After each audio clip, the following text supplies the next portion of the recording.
Voilà, on la commence par cette petite vacherie typique au sein du PS alors que François Hollande grimpe dans les sondages. Laurent Fabius a eu cette phrase. Franchement, vous imaginez Hollande président de la République? On rêve. Il l'a confié à des étudiants de Bordeaux et c'est le journal Sud-Ouest qui le rapporte. Mais François Hollande n'entend pas ses critiques et continue son petit bonhomme de chemin. Il veut toujours peaufiner sa stature internationale. Prochain objectif, rencontrer Mahmoud Abbas, qui sera à Paris du 20 au 22 avril. Le président de l'autorité palestinienne aurait accepté le principe de cette rencontre, selon Le Parisien. Frédéric Mitterrand, le ministre de la Culture, choqué, condamne fermement le saccage à Avignon d'une photographie d'André Serrano, mettant en scène un crucifix plongé dans un verre d'urine. Le ministre de la Culture qui reconnaît que l'œuvre peut choquer, mais il rappelle que la liberté de création et d'expression s'inscrit dans le cadre de la loi.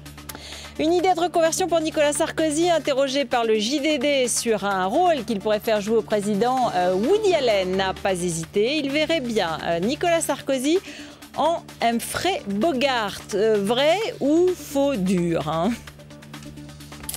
Alors le couple Sarkozy n'en a pas fini avec le théâtre et le cinéma, hein, puisque Benjamin Oulassène, bonsoir. Bonsoir. Vous avez voulu ce soir nous remontrer ces images d'une parodie de Carla Bruni. Hein. Oui, Ruth, regardez bien, c'était hier lors de la soirée de la cérémonie donc, des Molières. Sur France 2, un comédien travesti en Carla Bruni a repris à sa manière l'une des chansons de la première dame, Quelqu'un m'a dit.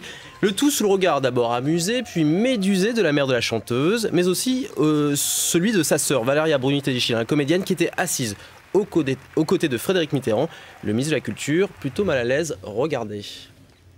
On m'a dit que nos filles ne valent pas grand-chose. Un vieux gamin est tombé. Quand là-bas, on se retrouve à fou.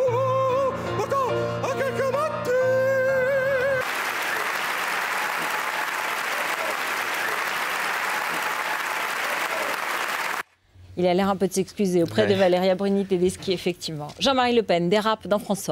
Oui, c'était une interview ce matin. Aujourd'hui, donc, dans ce quotidien, le président d'honneur du Front National revient sur ses souvenirs familiaux, sur sa relation avec Marine Le Pen, notamment, qui a pris sa succession jusqu'au moment où vient une question sur l'immigration et prioritairement donc sur le communautarisme. Jean-Marie Le Pen se lâche au sujet des immigrés maghrébins. Regardez, il dit « S'ils descendent les Champs-Élysées, ce ne sera pas pour faire joujou.